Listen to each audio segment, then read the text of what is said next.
What's up, everybody? Welcome to Move the Sticks. DJ Buck with you. Buck, what is going on? I got to tell you, 47 today. Hit the big, hit 4-7, and it feels like kind of a nothing birthday. 45 was kind of big. I feel like 50 is a huge one. Man, 47. What does that mean? Man, look at you. You just like a little baby. Like, look at you, 47. You even have to hit a 50 number. Well, happy birthday, dog. I don't know why. What is it? What is it? Come on. We're grown. Okay, so when you're grown up, okay. I don't buy into the whole we got to have a big celebration when you're adults. Like, I just don't buy into that. Well, we got to have cake, right? Are we having cake?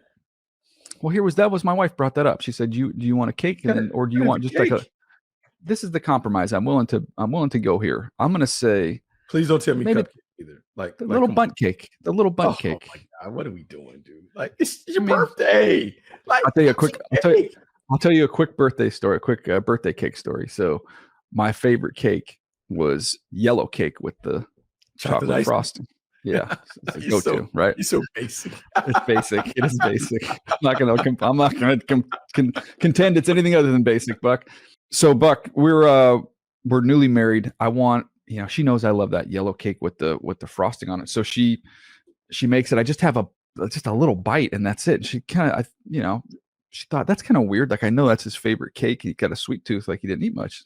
So she didn't think anything much of it. Then later on that night, she goes to have a bite and she realized she had made the lemon cake with the instead of the yellow cake. I wasn't going to say anything because it was a very nice gesture. So you're just gonna go with it. You just gonna go with the lemon. But the lemon cake doesn't hit the same as just the yellow cake. Nope. So a little different. Not as much. Well, look, man, happy birthday. Like, find a way to have a sweet treat. Like, I would hope that you would indulge beyond just a little cupcake, mini bundt cake or whatever. Yeah. But I think we're gonna go with the bundt cake there. I'm gonna have to let you down on that one. This is what we want to get into today. There's a couple different topics before we get into our game of the week and an interesting Thursday night game. But first of all, Buck, I want you to give me your thoughts on Hard Knocks with the AFC North. I haven't seen the whole thing. I've seen a lot of the clips that have gotten posted, but just your takeaways, because what I saw was pretty dang interesting. It was pretty interesting. It was pretty compelling. You haven't lived that life in the division for two teams, one with Baltimore, then with Cleveland. You understand kind of like that testiness that exists between those things. For me, it was like my first foray into the deal, right? To be in the Steelers meeting room and to hear Mike Tomlin. It's one thing to think about how you kind of perceive a coach to be. It's another thing to see him run his meeting and to hear him talk and share the points of emphasis. To see John Harbaugh talk about the things that are important to Baltimore and the Ravens as they establish the culture. Same thing with Zach Taylor and Kevin Stefanski. To me, it's fascinating. And I watched it on my computer last night, and man, I was on the edge of my seat just wanting to get more of the engagement and those things. And then the way that they embrace the competitiveness and the combativeness of those rivalries. There's no shrinking like, oh, it's a rivalry game. So look, guys, it's going to be physical. You know what it's going to be. And by being in the division, how business is done. And to me, it was different, DJ. It was different than what I've seen. And so I can't wait for next week's episode to come up because I am locked in now. I am all about like just seeing how these teams and these organizations go. And I'll say this, you weren't privy to this because when you were in Baltimore, I will say I work for other organizations where like I was always on Baltimore because we were envious of the success that they had when it came to player identification, player development, all of those things. And so to get a little nugget, a little peek behind the curtain on how those things are done, to me, it answers some of these long-held questions that you might have had about the organization. Yeah, I one of the things that's fascinating is you have the long tenured coaches when you have Harbaugh and you have Tomlin. Yeah. So I think the clip that I saw, Tomlin, he was talking about Cincinnati, and look, that group's been there for a while, with Zach Taylor and Joe Burrow. And even Stefanski's been in Cleveland for a little bit. And the one line I heard from Tom was like, we know exactly what it is. We know what they're going to do. We know who we are. They know who we are. We know who they are. They know who they are. Like all these other divisions where quarterbacks are changing, coaches are changing. There's just all this, turnover year after year after year. I think in some ways it helps those two teams specifically, the Ravens and the Steelers, that they have each other to push each other. And it's each and every year. And it's not just in season, it's off season when you're trying to build your roster. Yeah, there were a couple of things that stood out to me because you talk about long tenured coaches. There seemed to be a cadence and a rhythm that Mike Tomlin and John Harbaugh had because they've been around for a long time. There was a confidence that they spoke with in terms of a certainty in knowing the other team and how the other teams go about playing their games and what they're built upon. It also, to me, because we're about to hit the offseason hiring cycle, and we have a chance in this to see what a head coach really does. Because a lot of what we talk about head coaching is what we see on game day. And we project offensive coordinators to be head coaches without really knowing how they run meetings, how they command the room, and those things. DJ, an underrated aspect to being a head coach is your ability to command the room, your ability to convey the message with a level of confidence and certainty that all of the players believe in whatever it is that you're selling. To me, I think it's really important from a communication standpoint that your head coach projects the confidence, the self-assuredness that what I'm telling you is a nugget of gold. And if you follow me, it's going to play out. I think it's understated, but you only get a chance to see people in these environments when you have behind the scenes access like Hard Knocks has provided us. I'm going to ask you a simple question. Is it possible to have a tough team without a tough coach? No, you can't. You can't. And when I mean tough coach, I'm not talking about the guy that may use harsh language and those things, like, because that to me, Bill Walsh is tough. Yeah, like Andy Reid is tough. These guys, everybody had like these offensive visionary guys. There's also a toughness to those guys. Yeah, and I think that toughness is related to your emotional control, your ability to understand when you need to ratchet it up, when you need to dial it back, how you handle adversity, losing. Do your emotions change? Do you have bad body language? Do you pout and sulk? To me, that's everything, because ultimately, DJ, the team is a reflection of the coach. And so if you have a tough, grizzled coach, the team is going to be tough and grizzled. And I was in the middle of doing this thing, like looking at the Detroit Lions and looking at Dan Campbell and DJ, realizing that he started out 4-19. They were 4-19 in Detroit, and they're 31-8 since then.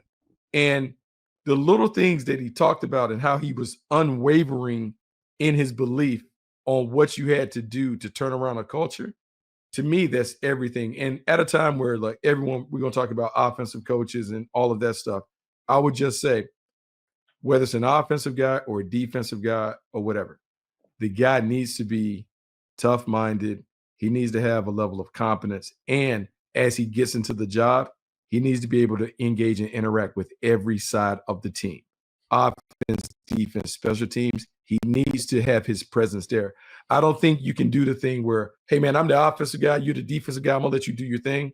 The head coach needs to be the head coach where you manage the whole thing, even if you're the play caller. Yeah, I mean, I think McVay started off in LA by having gosh, who did he have with him again? Wade Phillips.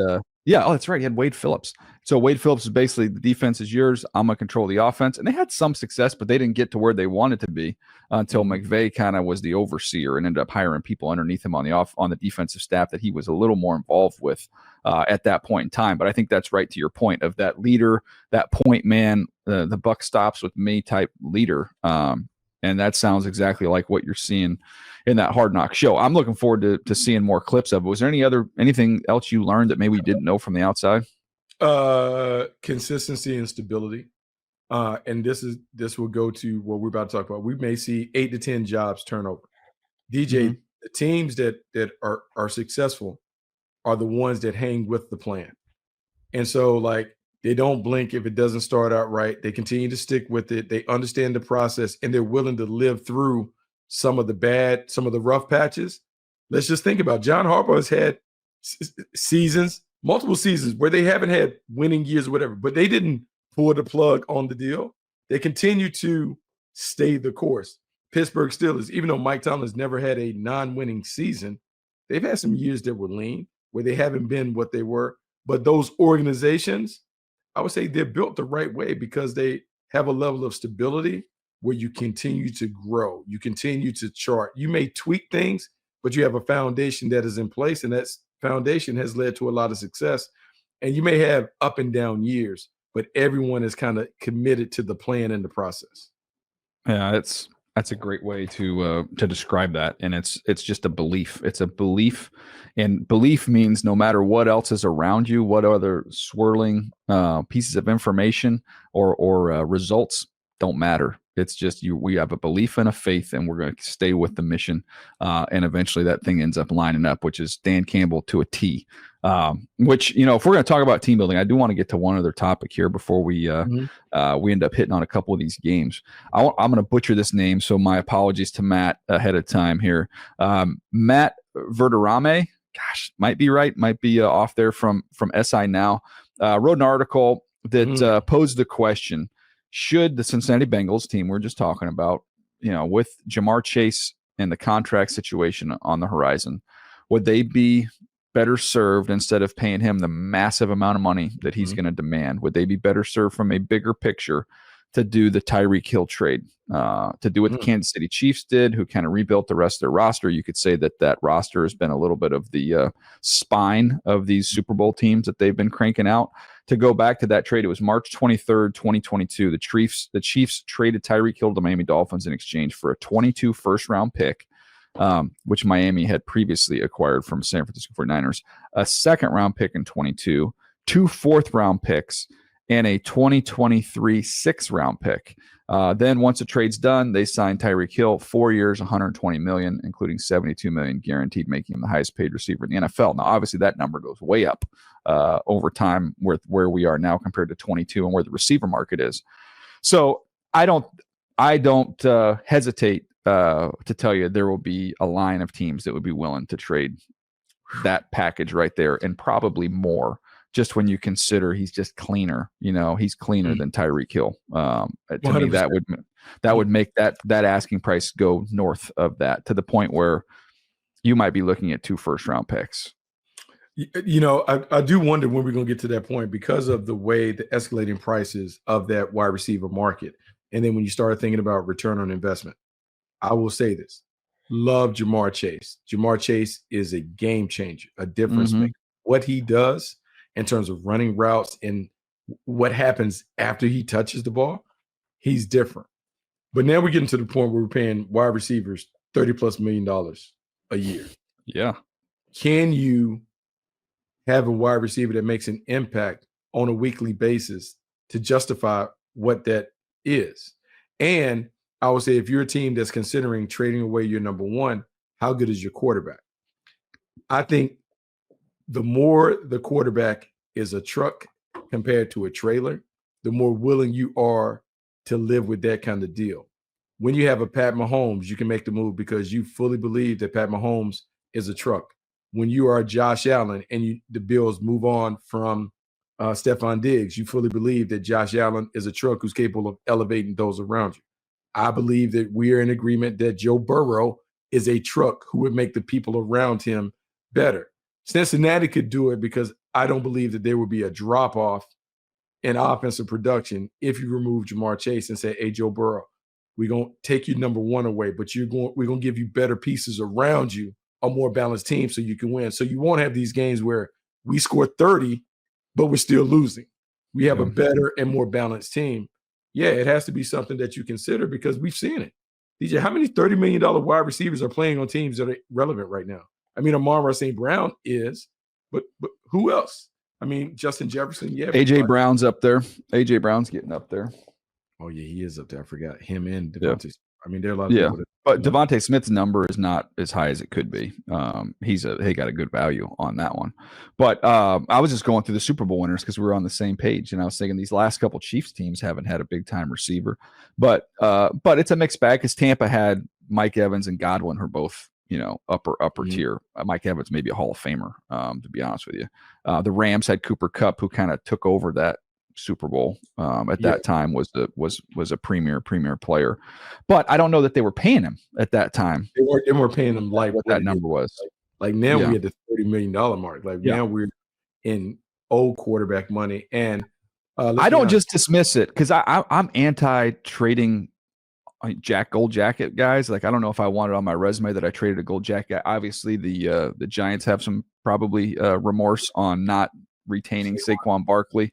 I know people were throwing out at the trade deadline, oh, maybe Max Crosby gets traded from the Raiders. No, I think there are some instances, though, where you have to think about it, and it's to get yourself out of a little bit of a mess. And right now, the Bengals have a little bit of a roster mess that this could help clean up. They have a lot of holes that they need to fill, and this would give you a lot of shots at the target to be able to fill out your roster. And it's why I said the Myles Garrett thing, another gold jacket player. I don't want to trade gold jacket players, but based off the money that we could then reallocate to go along with the massive amount of picks, it's going to help me shovel out of this mess I'm in with the quarterback position. Yeah, and some of it depends on your track record as a player evaluator, as a team builder. Like, how successful have you been in terms of understanding how to pick players, how to identify them, and develop them? Because all that comes to it. Because once you make that move, it puts all the pressure on you to get it right. And we can say this: Kansas City has not necessarily gotten it right when it comes to what they've done at wide receiver. However, the quarterback masks a lot of flaws, and defensively, they've been able to hit on enough of their draft picks that they've been able to get along without a marquee receiver. And this would be probably the first year that lacking the elite receiver could catch up with them. Well, hear me out on this. I know Matthew Stafford was older, right? But throw out the age. Let's look at the career age numbers for quarterbacks. Age a lot better than receivers. We don't see many. I mean, we've seen. Look at Stephon Diggs, Keenan Allen, some of these guys who were. Look at Devontae Adams. These guys are not far beyond 30, and it's fallen way off. Whereas Matthew Stafford is still playing at a very high level as he gets near 40. So the window, I guess I would say, the Detroit Lions passed up maybe another six-year elite play of quarterback for Matthew Stafford to just fill their coffers. Now they got Jared Goff back along with everything else, and they've built a team that's now it's a much better roster than the one Stafford was on previously. What would the difference be from that? That was a quarterback, for crying out loud. I don't think you can just dismiss this. I think a lot of people looked at this and rolled their eyes and said, well, you never trade Jamar Chase, the best receiver in the NFL. You can't do that. No, you can't do that. But DJ, you're right. And it's funny that you use Detroit, right? So you just go back and you look at their era, right? So we talk about the 4 years since Dan Campbell and Brad Holmes have been there. I'm just going to read off these names so you can just see. Yeah. Penei Sewell, Aiden Hutchinson, Jameson Williams, Jamar Gibbs, Jack Campbell, Terran Arnold, Amon-Ra St. Brown, Sam Laporta, Kirby Joseph, Aleem McNeil, Brian Branch. Yeah. That's a whole lot of play. I mean, the only ones that you would say are not blue players or stars right now would be maybe Jack Campbell. Yeah. I mean, they are crushed. Elite players. Yeah. Killed it. Elite players, and they were able to parlay it. And so, yeah, it puts a lot of pressure on you. But when you think about the depth of their team and how they've been able to balance out their roster, yeah, that trade certainly gave them a little kickstart. Yeah, no question. All right, interesting topic. Encourage you to go read that article. It's good. It's a good discussion for sure. Let's take a quick break. We come back. We'll get to the Thursday night game as well as a couple other games we're keeping an eye on right after this. All right, Buck, tonight, Packers on the road at the Lions, who we were just discussing. Your take on how this thing goes down in Detroit? I think the Packers are catching the Lions at the right time. You do wonder when's the breaking point for Detroit when it comes to the number of injuries that they've sustained. Alex Anzalone goes out. Nice recovery.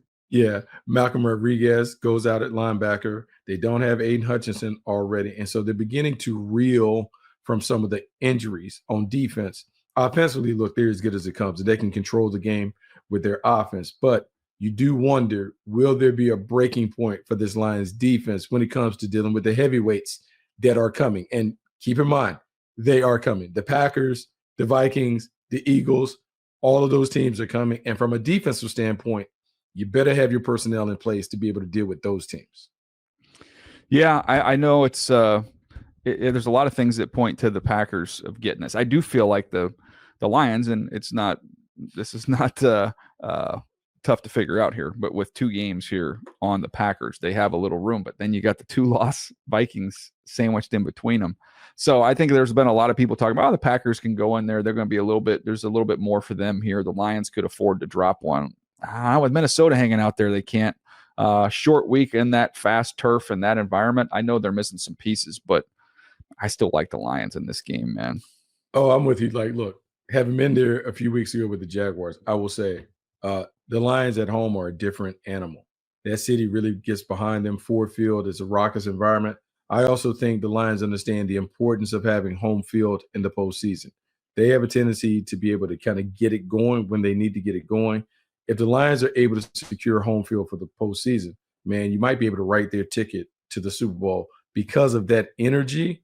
I mean, I like the Lions in this one against the Packers, even though Packers on paper have them right where they want them. Yep. It'll be a close game. I do believe that. Thursday night, that is 5:15 West Coast, 8:15 East Coast on Prime Video. We've got the 10 a.m. Our time, 1 o'clock Eastern, Falcons at Vikings. I just saw the Falcons. Man, there might be more pressure individually on Kirk Cousins this week than any other quarterback in any other game this year. Coming off the 3-game skid that he's on, and then you factor into that going back to play his old team in the Minnesota Vikings. That is a lot of pressure. And you've got Michael Penix breathing down your neck. Yeah, there's a lot of pressure on him. And there are a lot of, it's funny how the buzz all of a sudden now is all the way back on Michael Penix, right? Like in terms of like Kirk had a bad little stretch, kind of opened the door, and everyone is like, oh, I got to put Michael Penix in. I'm like, man, we're going to put the rookie in the middle of a playoff run. Like this is crazy. But Kirk has to bounce back. The problem that you have, DJ, last 2 games, 6 picks? Doesn't look the same. No touchdowns. He put 1 touchdown on the board, and it wasn't for his guys. Yeah, like you're beginning to wonder, like, hey, what is the ceiling for this team with Kirk Cousins at the helm? And let's be honest, on the other side, the Minnesota Vikings, offensively, Sam Darnold keeping them humming. What they have going, Jordan Addison, Justin Jefferson, the reemergence of TJ Hockenson as he continues to get more comfortable coming off of that injury. This offense that they have in Minnesota, man, I think the best is yet to come. To me, this is one where they take care of business and really handle the Falcons. The one thing positive for the Falcons, I believe they had 10 sacks on the season coming into last week. They had 5 sacks against the Chargers last week. So maybe this pass rush that's been eluding them for a decade, maybe they found a little something last week. They're gonna need a little bit more of that in this ball game. All right, Buck. What do we got here? We got the game of the week. What we got? Yeah, DJ, it is time for Game of the Week presented by DraftKings Sportsbook. This week, the game is the Chargers at the Chiefs. The spread is -4 favoring the Chiefs. Over under is 42.5. I know this is a tough one because you have a vested interest in this doing your work with the Chargers. Look, really compelling matchup. But to me, not that it's a statement game for the Chargers, but I kind of believe this could, I won't say legitimize them, but kind of give them a little something that the league has to take notice if they're able to knock off the Chiefs, particularly on the road. I like the lunch bell. Hey, did you get a lunch bell? Did you get a lunch bell from Harbaugh? He didn't leave one. I did not. I want one. I want one. I would love one. I did not get one. The funny thing is I did not even know this whole story existed. And then Colleen sent Money and myself a text saying, could she get a lunch pill because she's going to use it on TV this weekend? And I'm like, I have no idea I don't know what she's talking about. I have no idea what's going on. No, I don't own a Chargers lunch pail, but Money might. I don't know. Maybe Money has one. I feel like you need to be at the boat and make sure that you got your lunch. You got to scoop one of those things up. Yeah, your favorite words, whether it's savant, steward, whatever it is, courage, all these other things. Like, I'm gonna tell you, my man understands how to build a team. Like, it's such a quirky thing, but it's so great. It's so they love it, man. They love it. And for him to do it this week signals the importance of this game. Like, he could have done it last week. He does it this week against the Chiefs. It's about them getting back to it. I am sure that the message is about making this a blue-collar football game.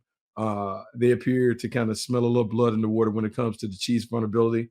This would be a great time for the Chargers to really establish who they are and who they're going to be over the next 4 to 5 years under Jim Harbaugh.